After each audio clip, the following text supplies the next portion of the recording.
Voilà, nous saluons donc tous nos frères et sœurs qui nous écoutent par la voie des médias, au travers de la planète Terre. Que Dieu vous bénisse abondamment, que ce soit ici en Amérique du Nord, au Canada, que ce soit en Europe, que ce soit en Afrique, ou dans les îles lointaines, ou jusqu'en Asie. Que le Seigneur continue à vous garder puissamment jusqu'à son retour, qui va être soudain. Nous allons parler particulièrement donc aujourd'hui d'idées, des idées fantaisistes. Alors la Bible a beaucoup à dire aussi sur ce domaine-là, et nous allons lire particulièrement un verset dans Romains, premier chapitre, et au verset 21.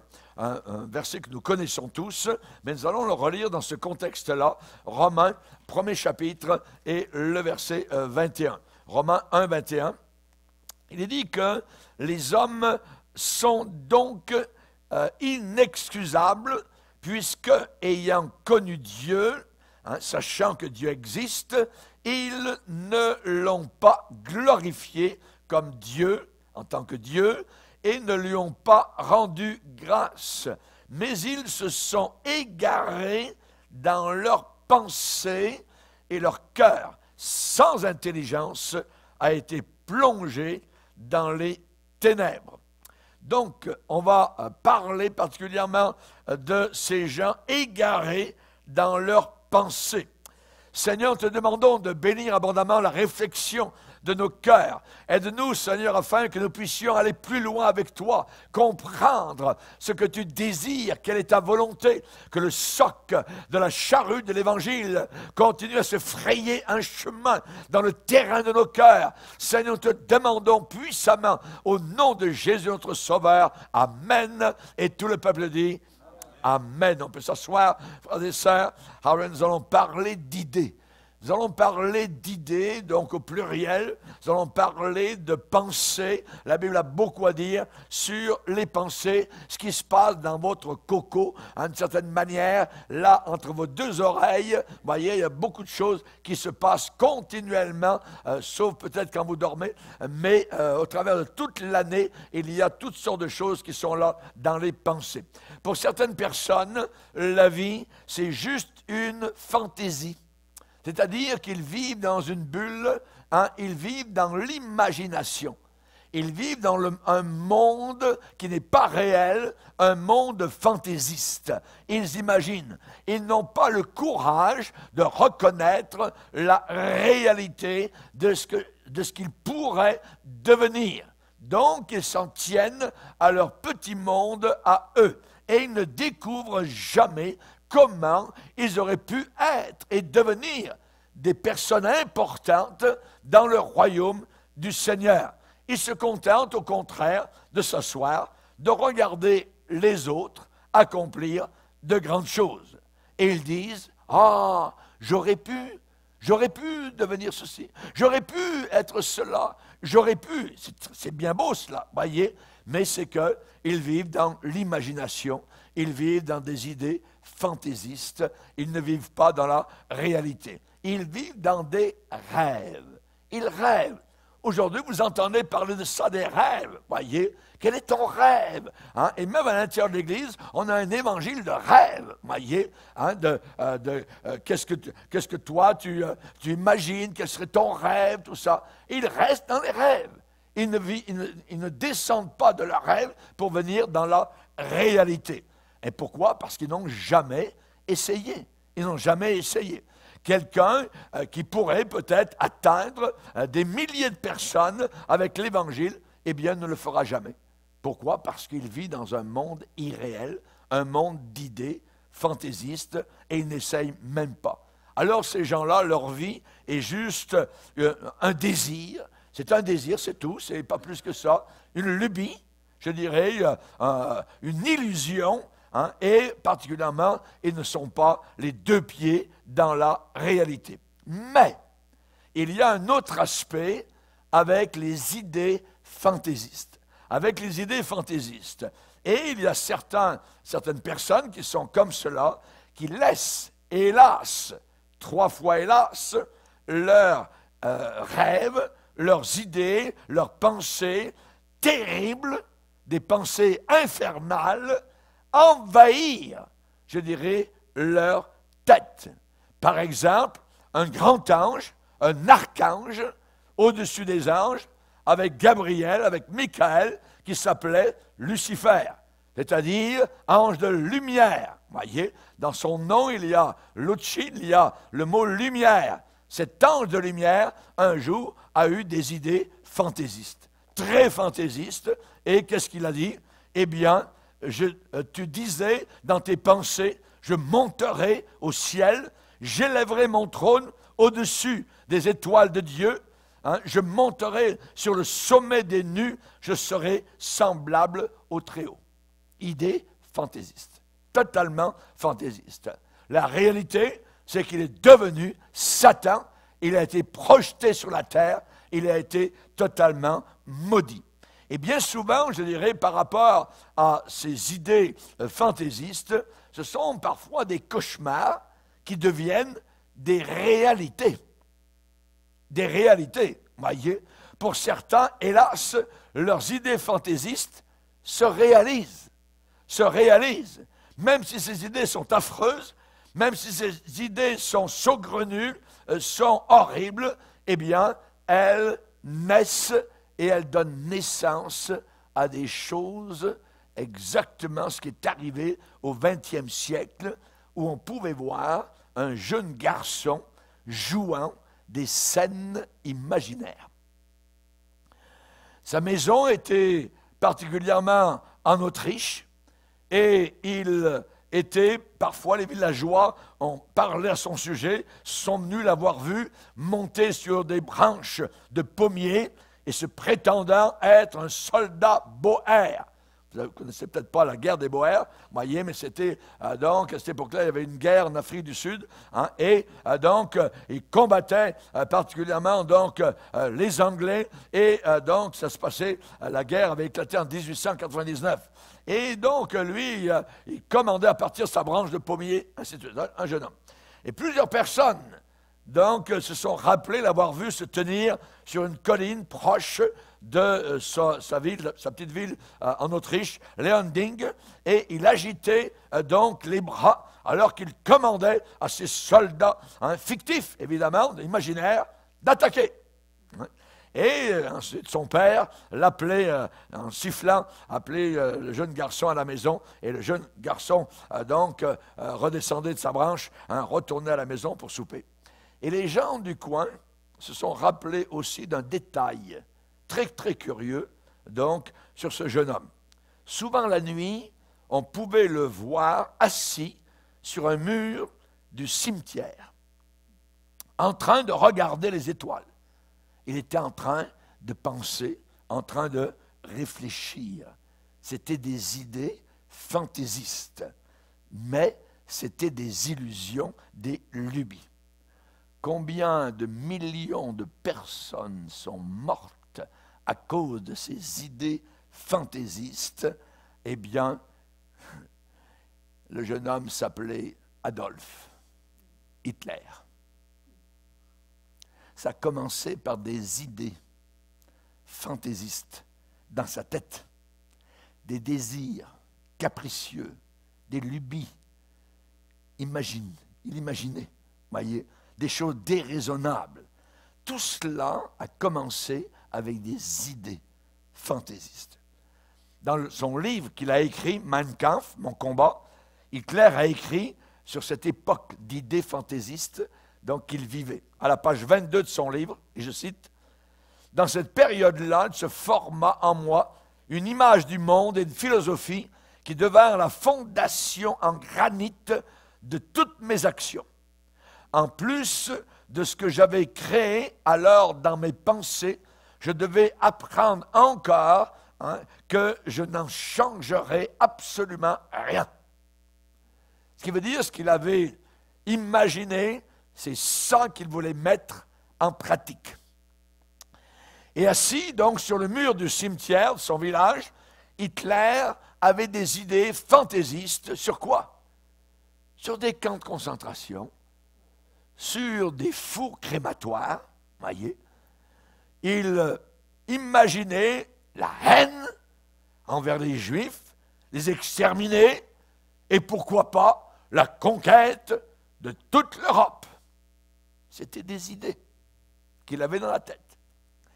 Et là, donc, on voit, c'est cela qui a créé ces extravagances nazies et tout ce qu'il a amené donc au pouvoir et a tué des millions et des millions de personnes durant la Deuxième Guerre mondiale. Cela a commencé avec des idées. C'est la raison pour laquelle j'aimerais vous parler aujourd'hui sur les idées. Les idées sont très, très importantes. La Bible, nous avons lu que l'homme s'est égaré dans ses pensées et son cœur, sans intelligence, a été plongé dans les ténèbres. Égaré dans ses pensées. Tout autour de nous, nous avons des gens égarés dans leurs pensées. Le moment où vous sortez le nom de Jésus, hop, levez de bouclier. Pourquoi? Ils sont égarés dans leurs pensées. Égarés dans leurs pensées et leur cœur n'a aucune intelligence. Rappelez-vous les paroles de Salomon dans le livre des Proverbes. Un homme est exactement tel que sont les pensées de son cœur. Vous voulez savoir ce que vous êtes? Ce n'est pas ce que vous démontrez à l'extérieur, c'est ce que vous êtes à l'intérieur dans vos pensées, entre vos deux oreilles. C'est ça, la réalité de ce que tous nous sommes. Et avoir des idées fantaisistes, c'est rarement un exercice sain.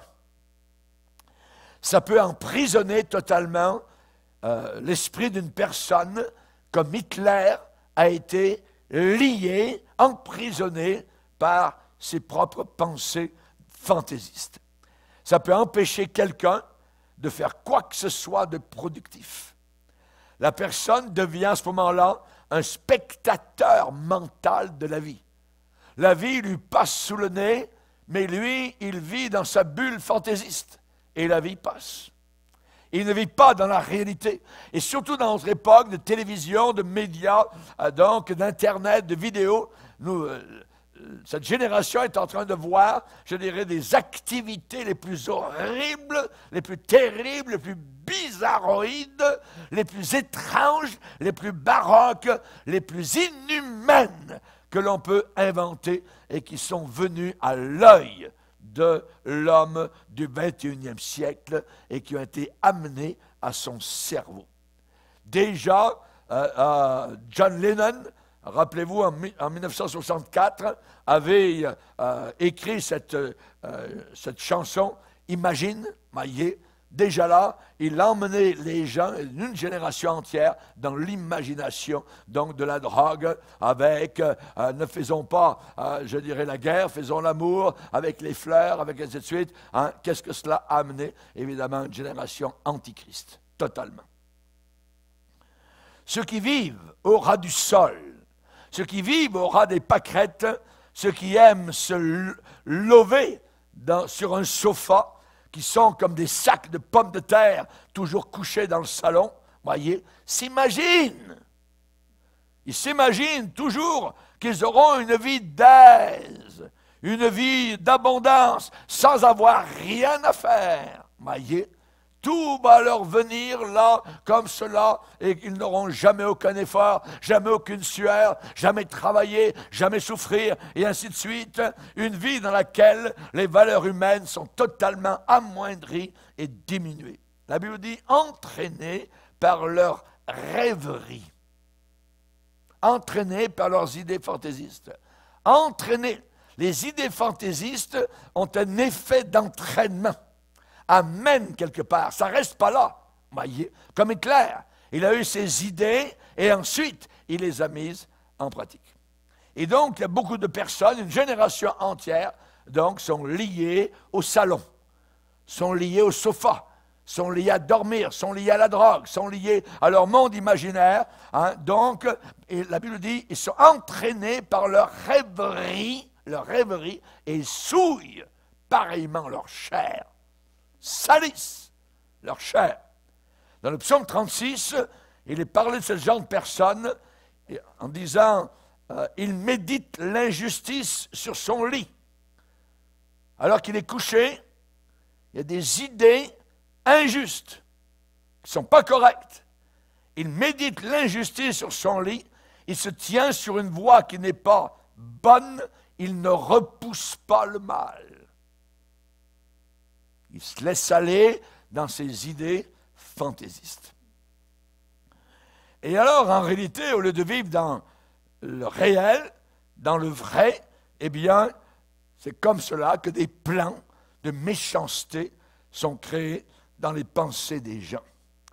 Et la vie de ce genre de personnes va, je dirais, engloutir, va étouffer les libertés, je dirais, et les meilleurs intérêts de ceux qui sont victimes de ces idées fantaisistes. Jésus-Christ n'a jamais voulu qu'il en soit ainsi. Il n'a jamais voulu que quelqu'un soit enchaîné à ses propres fantaisies. Il a dit, le diable, lui, vient uniquement pour dérober, égorger, détruire. Moi, je suis venu afin que mes brebis aient la vie et qu'elles aient une vie abondante. Au lieu de juste penser, simplement de juste imaginer au sujet de la vie véritable, eh bien, il faut la vivre. C'est autre chose. La vivre, voyez, recevoir la joie du ciel dans nos cœurs, le sens d'accomplissement que nous n'avions jamais considéré possible auparavant. Et la Bible dit, dans Jacques, que nous ne soyons pas des auditeurs oublieux, mais de se mettre à l'œuvre, et ainsi nous serons heureux dans notre activité. Vous êtes-vous déjà arrêté sur le fait que la seule avenue, le seul chemin, la seule route, le seul moyen, que ce soit Dieu ou que ce soit Satan, le seul moyen que Dieu ou Satan possède sur vous, c'est au travers de vos pensées. Au travers de vos pensées dans votre boîte crânienne. La Bible dit, garde ton cœur plus que toute autre chose, car de lui viennent les sources de la vie. Le seul accès, l'unique accès à votre âme, c'est par vos pensées. Par vos pensées. Il n'y a aucun autre moyen, je dirais, pour passer au travers, pour arriver jusqu'à vous, que d'arriver au travers de vos pensées. Les pensées. C'est pourquoi les idées fantaisistes sont très dangereuses. Très dangereuses. Si vous demeurez constamment sur une terre qui n'existe pas, si vous demeurez constamment sur une terre qui n'a jamais existé, si vous vivez dans une bulle où la réalité est inconnue et où les absolus moraux bibliques sont violés, à ce moment-là, vous jouez avec la roulette russe, avec votre cerveau. Nous avons des lignes de conduite selon les Saintes Écritures. Nos pensées. Nos pensées ont besoin de la discipline du Saint-Esprit. On ne peut pas s'en aller d'un côté et d'autre, comme cela dans nos pensées. Il faut que nos pensées soient disciplinées sous la puissance du Saint-Esprit. Et l'apôtre Paul a averti les chrétiens pentecôtistes de Corinthe en disant « Nous amenons toute pensée captive à l'obéissance de Christ. » Nous amenons toute pensée captive à l'obéissance de Christ, à se soumettre à la parole du Seigneur. Et souvent, l'apôtre Paul, donc, a enseigné avec répétition que nos corps sont le temple du Saint-Esprit et que Christ habite en nous. Alors, comment pouvons-nous inviter Jésus-Christ dans un lieu qui est sale, dans un lieu où la corruption est totalement libre et où quasiment les créatures de l'enfer n'ont aucune retenue, n'ont aucun frein, n'ont aucun blocage. Raison pour laquelle la Bible dit, ne donnez pas accès au diable. Ne donnez pas accès. Accès, ça veut dire une ouverture de cœur à Satan. Ça ne veut pas dire que vous êtes possédé, mais ça veut dire que le diable peut avoir accès. Pierre n'était pas possédé quand Jésus l'a dit, arrière de moi, Satan. Hé, Pierre! Il a dit à Pierre, arrière de moi, Satan. Est-ce que Pierre était possédé? Non. Mais Pierre était influencé par Satan. Et Jésus lui a dit, les pensées que tu as, ne sont pas les pensées de Dieu, sont les pensées du diable. Arrière de moi, Satan. Voyez? Donc, la Bible nous demande cela. Ne prenez pas part aux œuvres infructueuses des ténèbres. On sait que certains peuvent dire, ouais, mais le Seigneur, il ne peut pas rentrer en moi, tout ça, puis connaître ce que je pense. Oh, oui, certainement. Il sait tout ce qu'on pense. Le jour, la nuit, voyez, à n'importe quel moment, il sait ce que nous pensons. Et on va lire particulièrement donc dans Matthieu chapitre 9. Matthieu chapitre 9. Jésus a fait face à un paralytique qui était couché sur un lit. Et là, il est dit que le Seigneur a dit à cet homme-là, prends courage, hein, 9.2, hein, Matthieu 9.2, prends courage, mon enfant, tes péchés sont pardonnés. Sur quoi quelques scribes dirent au-dedans d'eux. Donc, ils se dirent au-dedans d'eux. Donc, personne ne parle.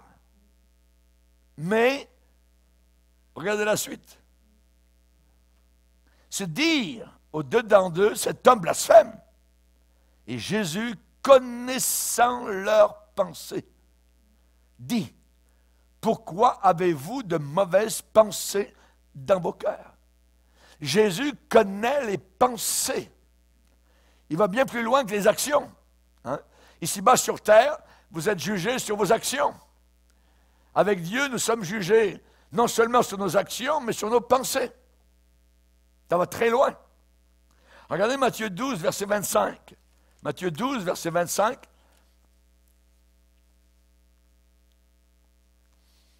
À partir du verset 22, alors on lui amena un démoniaque aveugle et muet, il le guérit, de sorte que le muet parlait et voyait.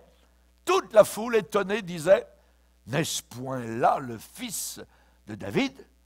Les pharisiens, ayant entendu cela dire, cet homme ne chasse les démons que par Belzébul, prince des démons. Comme Jésus connaissait leurs pensées. Comme Jésus connaissait leurs pensées, il leur dit. Jésus connaissait la pensée des pharisiens. Il connaît la pensée. Hein?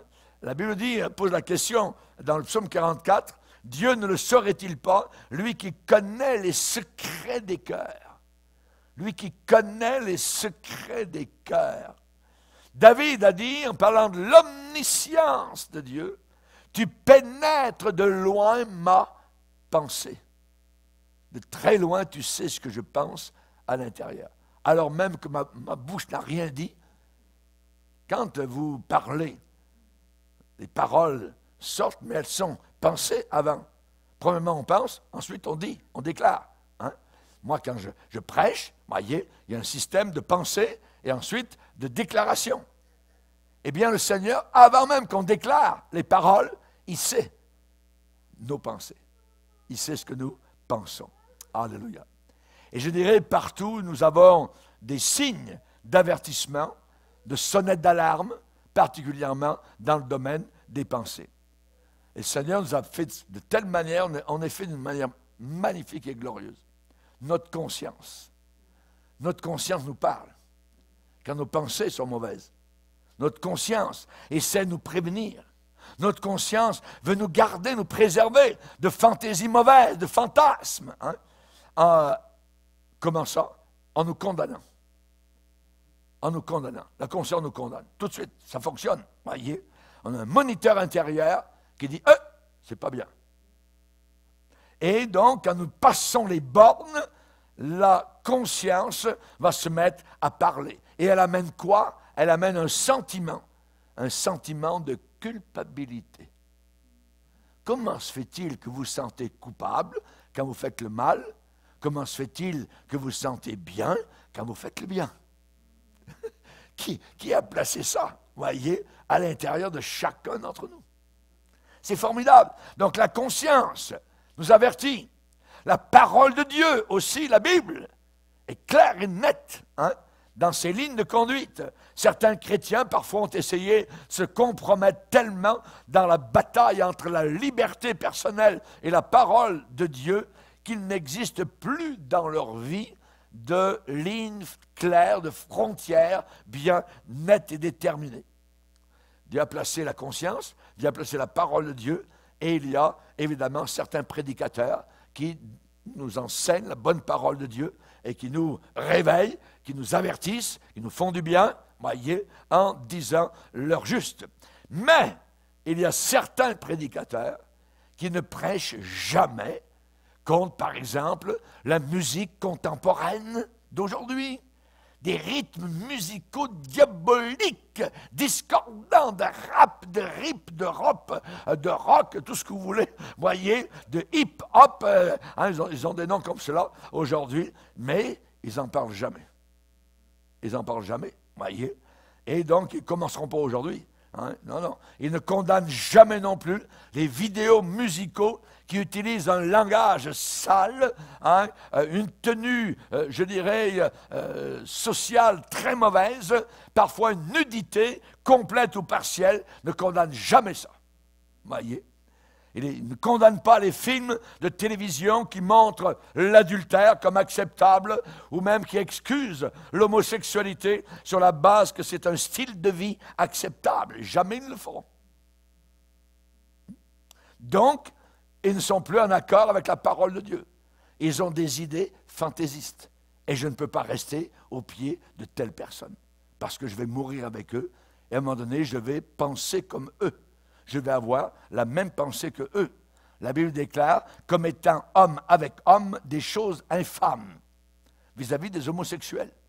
Ça, c'est un verset que vous n'entendez jamais, généralement, dans aucune église. Mais il est dans la Bible, Romains 1er chapitre. Un vrai prédicateur ne lâchera jamais un pouce aux forces de compromission, donc qui rendent impossible de faire la différence entre l'Église véritable et le monde. 2 Corinthiens chapitre 6 est encore dans la Bible. Sortez du milieu d'eux et séparez-vous, dit le Seigneur. La sainteté de séparation est encore un sujet des Écritures. Et la bataille, elle se trouve avec votre cerveau. La bataille est avec votre cerveau. Jeune homme, jeune fille qui m'écoutez, monsieur, madame, Satan lance ses flèches dans vos pensées. Sur vos pensées. La Bible déclare que tout ce qui est vrai soit l'objet de vos pensées. Tout ce qui est pur soit l'objet de vos pensées. Tout ce qui est correct soit l'objet de vos pensées. Paul parle de cela, on va le lire, on va le relire dans Philippiens. Philippiens chapitre 4.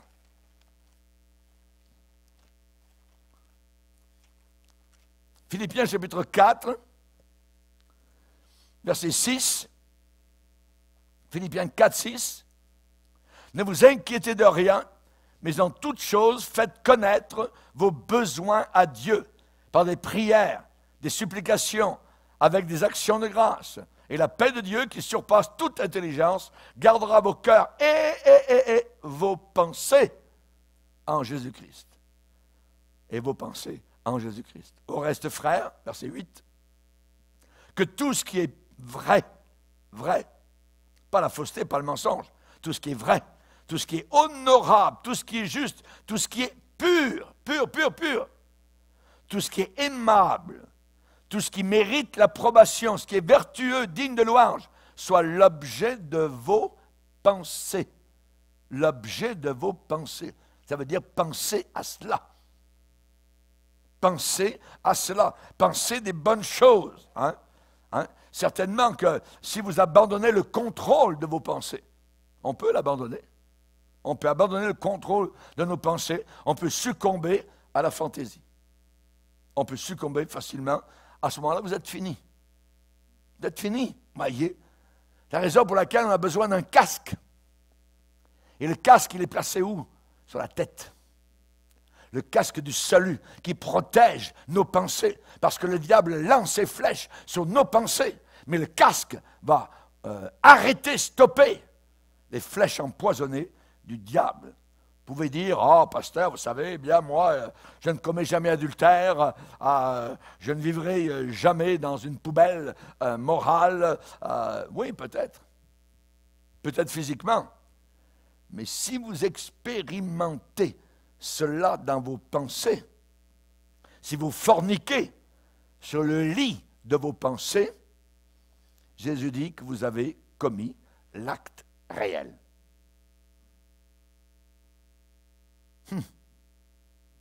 Quiconque regarde une femme pour la convoiter a déjà commis adultère dans son cœur, avec elle, dans son cœur. Donc nous voyons que cela est quelque chose, je dirais, qui va au-delà du physique. Par exemple, haïr quelqu'un, haïr un homme, selon le Seigneur Jésus, c'est la même chose que de le tuer. Aussi loin que Jésus est concerné, il a dit « Quiconque hait son frère est un meurtrier. » Est un meurtrier. La Bible dit « égarés dans leurs pensées ». Serions-nous parfois égarés dans nos pensées? C'est l'heure actuellement pour le chrétien de se laver, de cleaner sa vie des fantaisies.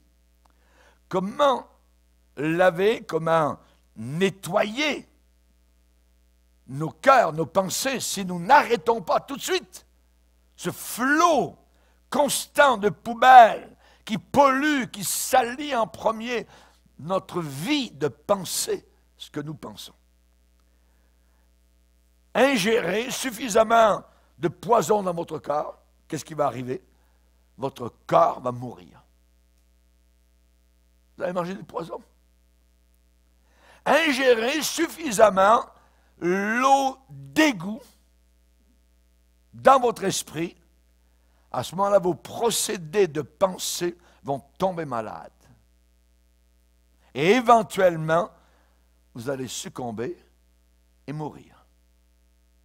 Car le salaire du péché, c'est la mort. Donc, la Bible déclare que nous ne pouvons pas jouer avec nos idées. Nous avons besoin, évidemment, de contrôler nos pensées. Amener ces pensées comment? En captivité. Je refuse ces pensées. Je renvoie la lettre à l'envoyeur, qui est Satan. Vous allez au bureau de poste, une lettre vous est adressée de la part du diable. Non. Vous n'ouvrez même pas. N'ouvrez même pas. Remettez-la à la poste. Retour à l'envoyeur. Amen. C'est un des moyens. Un des moyens. Amener ses pensées en captivité. Joseph, en Égypte, la femme du patron, le convoite. C'est un jeune homme. Il y a du sang qui coule dans les veines. Toc! Et il bloque ses pensées. Impossible, madame. Il refuse. Il renvoie ça à l'envoyeur, Satan. Comment ferais-je un aussi grand péché contre Dieu? Abraham offre un sacrifice à Dieu. C'est le sacrifice de l'alliance. Et là, il s'endort. Et soudain, il arrive quelque chose, c'est que des oiseaux de proie commencent à venir sur le sacrifice, sont attirés par le sacrifice, par les morceaux de viande qui ont été là, offertes au Seigneur de gloire. Abraham se réveille. Et la Bible dit, très succinctement, Abraham les chassa. Abraham les chassa. Et nous aussi, nous avons offert nos corps, nos âmes, nos vies au Seigneur. Et les oiseaux de proie viennent voler autour de nous pour se saisir de notre vie spirituelle. Le Nouveau Testament nous dit que personne ne prenne ta couronne. Attention aux oiseaux de proie. Dans Colossiens, que personne ne fasse de vous sa proie par la philosophie, par des idées fantaisistes, par des idées tordues, et ainsi de suite. Abraham les chassa. Nous amenons toute pensée en captivité à l'obéissance de Jésus-Christ. Obéir. C'est toujours là. Obéir ou désobéir. Rappelez-vous, vous êtes exactement ce que vous pensez. Un homme est tel, T-E-L, tel que sont les pensées de son cœur. C'est ça que nous sommes. C'est ça que nous sommes. Vous pensez ce que vous laissez entrer à l'intérieur. Vous pensez ce que les choses qui tournent autour de votre esprit. Et vous pouvez très rapidement, faire la chute, la descente, devenir une victime et une victime d'idées fantaisistes, d'idées folâtres, et on devient égaré. Oh, je ne le vois pas comme toi. Ah oui, la personne n'est plus collée à la Bible. Ses idées ne sont plus les mêmes. Dieu ne considère pas ce que l'homme considère. Dieu regarde au cœur, l'homme à l'extérieur. Dieu regarde au cœur, ce que nous pensons, c'est ce que nous sommes véritablement. Absalom a pensé un jour, fils de David, c'est moi qui serai le roi. Il a monté une révolte contre son père. Une idée fantaisiste. Un jour, il a dit, moi, je n'ai pas d'enfant, alors je vais me faire construire un monument à ma gloire. Absalom. Quelle gloire! Il a fini avec 3 javelots dans le corps. Tchac, tchac, tchac. Alors que ses beaux cheveux l'ont pendu littéralement aux arbres. Il pensait renverser son père. C'était une idée fantaisiste. Adonijah, un autre des fils de David, la Bible dit, emporté par l'orgueil, a dit, c'est moi qui serai roi. Et il a organisé toute une fête religieuse. À quel endroit? Sur une pierre. Et la pierre s'appelait Zohélet, qui veut dire la pierre du serpent. Il l'a offert à Satan. Et plus tard, il a été tué. L'idée de David, lui, il avait des idées. Un jour, il a dit, reste-t-il encore quelqu'un de la maison de Saül pour que je lui fasse du bien à cause de mon ami qui est mort sur le champ de bataille, Jonathan, le fils du roi Saül? Est-ce qu'il y a quelqu'un qui reste? Il voulait faire du bien à quelqu'un. Merci Seigneur, une bonne idée.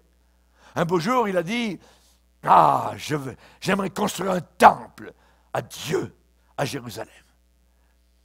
Dieu lui a dit, ça ne sera pas toi, ça va être ton fils qui va le construire. Mais c'était une très bonne idée. Très bonne idée. Voyez.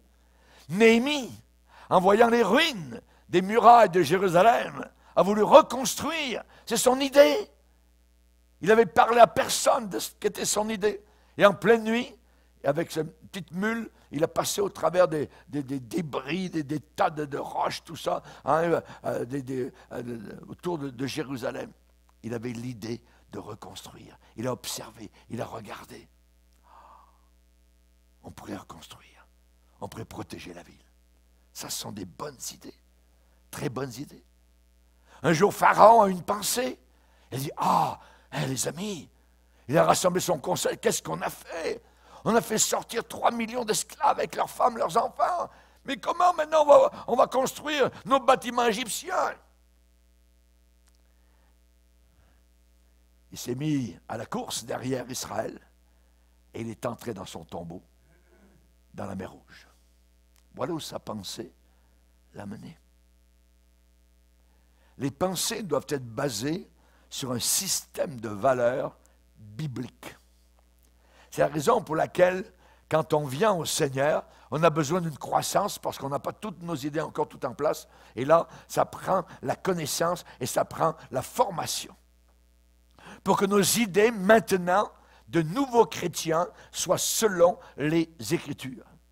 Il y a un système d'éthique, voyez, selon les circonstances, selon la situation, un système d'éthique qui a été fabriqué par l'enfer. Je vais vous en parler. C'est un système rusé, très réfléchi. Et donc, alors que quelque chose, je dirais, est mauvais, ce système vous dit que c'est bon. Il dit c'est le contraire. Votre boussole, au lieu de vous montrer le nord, alors qu'il y a N en haut, elle vous montre le sud. vous êtes totalement déboussolé. Voyez? Ça, c'est le diable qui travaille dans ce sens-là. Et là, c'est signé le diable. Un homme d'affaires, par exemple, peut raisonner. Un businessman va dire, ouais, je sais que l'adultère, c'est mauvais, c'est pas bien, tout ça. Mais cependant, ma femme ne me comprend pas. Mais ma secrétaire est belle, elle est merveilleuse, elle est voulante et elle est disponible. Et dans ce cas-là, je peux justifier mon adultère.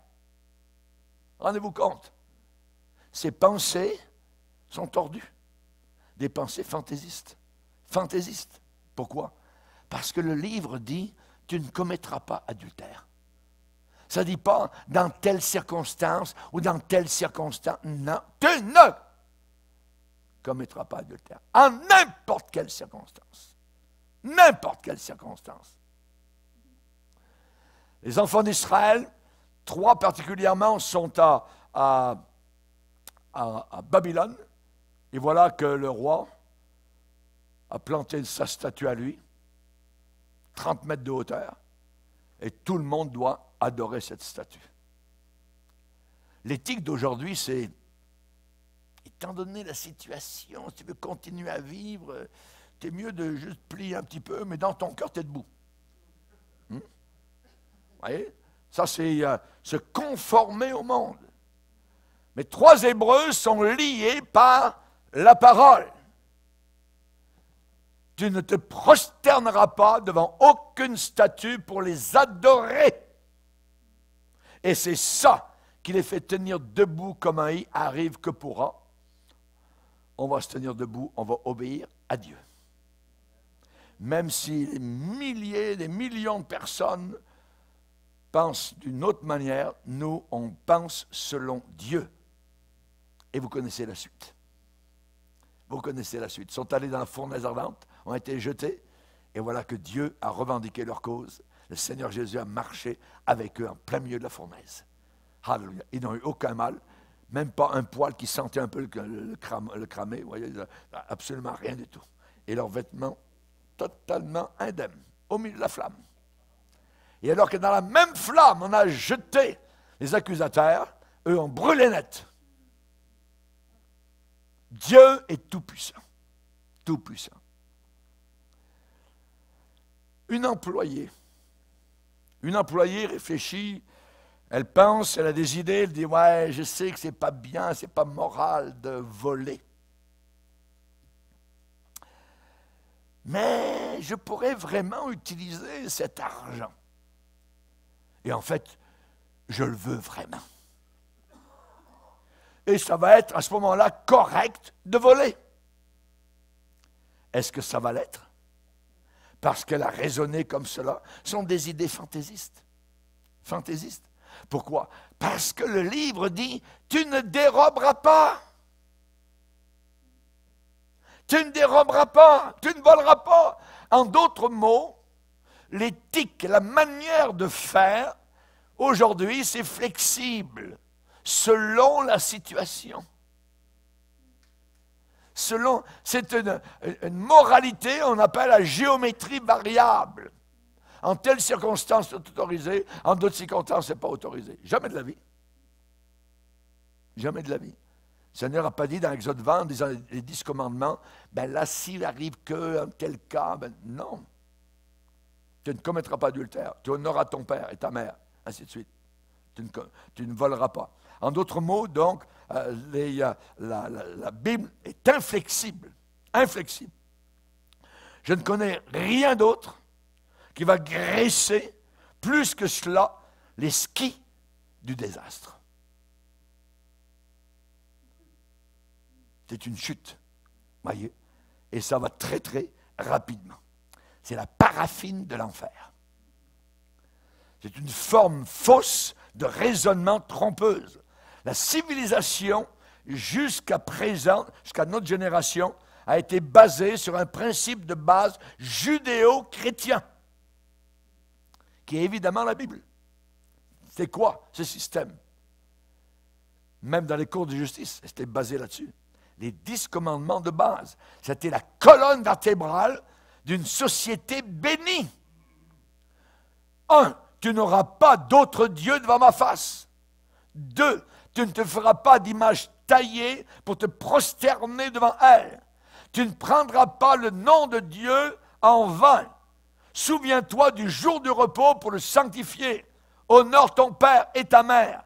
Tu ne tueras pas, tu ne commettras pas d'adultère, tu ne déroberas pas, tu ne porteras pas de faux témoignages contre ton prochain et tu ne convoiteras pas la femme de ton prochain. Maintenant, c'est le temps de l'examen. Examinons-nous. Est-ce que les pensées que je nourris dans ma tête sont en train d'invoquer un autre Dieu que le Créateur? Est-ce que mes idées fantaisistes honorent mon père et ma mère? Est-ce que je commets adultère ou fornication dans mes pensées? Est-ce que je convoite dans les compartiments cachés de mes procédés de raisonnement?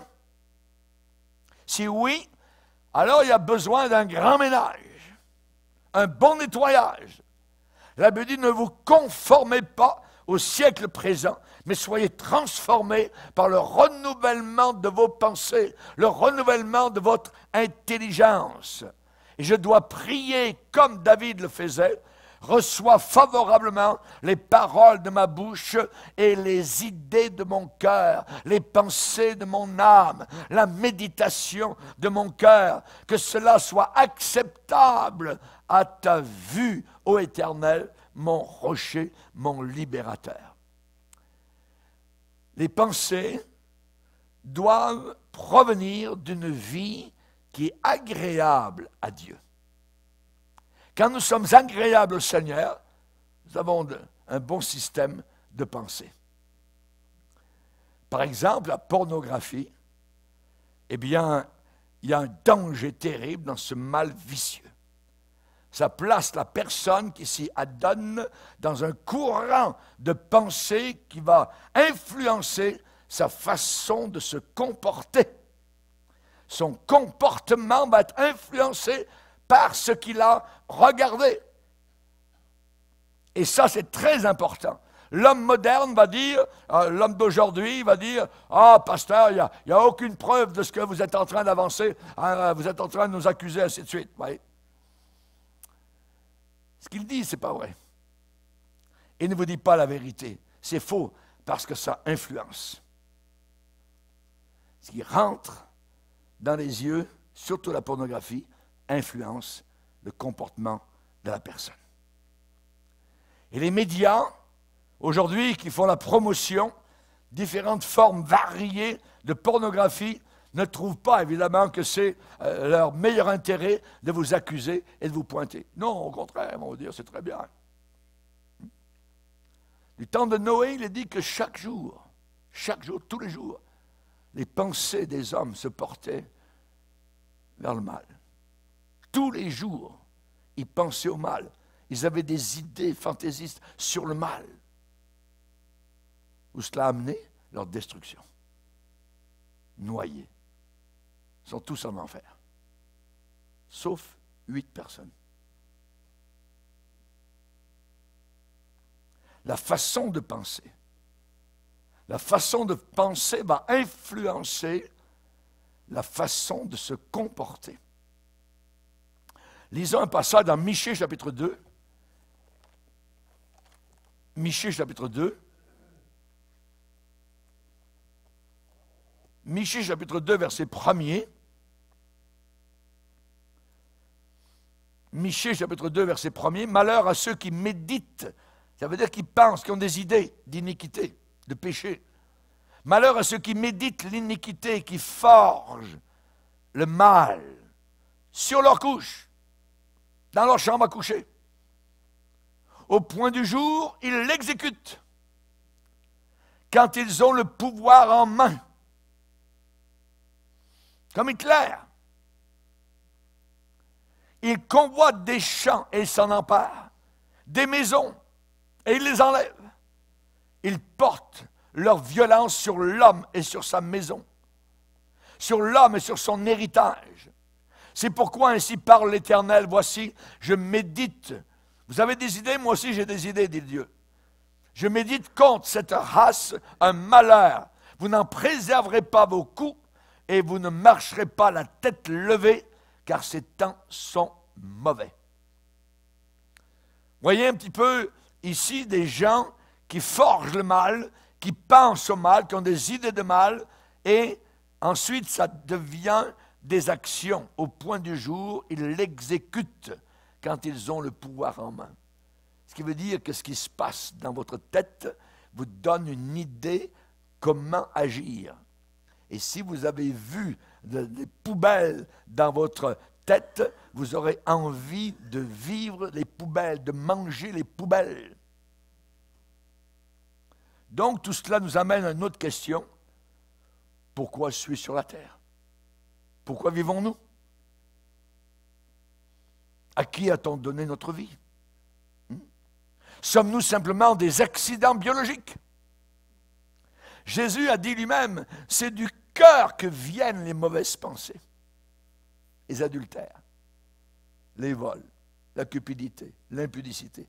Ça vient à partir de la pensée. Nous devons amener à l'obéissance notre foi, à obéir, à se soumettre. Voyez? Et c'est le thème, je dirais, des existentialistes. Pourquoi nous sommes sur la terre? Les philosophes depuis des siècles là-dessus. Hein, vous avez les Saint-Exupéry, les Jean-Paul Sartre, les Jean-Jacques Rousseau, tout ça. C'est le thème de ces gens-là, ces philosophes. Voyez, mais ce n'est pas le thème des Écritures de la Bible. Vous et moi, nous avons été créés pour apporter du plaisir à Dieu. J'ai été créé pour faire plaisir à Dieu, pour faire sourire Dieu. Alléluia. Merci Seigneur. Hein? L'Éternel a fermé les pas de l'homme et il prend plaisir à sa voix. C'est par ta volonté, ça veut dire c'est par ton plaisir qu'elles existent, qu'elles ont été créées. La seule vraie raison, justification de notre vie, c'est que d'une façon ou d'une autre, nous apportions la joie au cœur du Père. Et ça, nous pouvons le savoir. Enoch, avant d'être enlevé, il avait reçu le témoignage qu'il était agréable à Dieu. C'est merveilleux. Quand vous avez ce témoignage, quand Dieu vous dit, hein, cela, c'est bien, tu agis bien, tu penses bien, alléluia.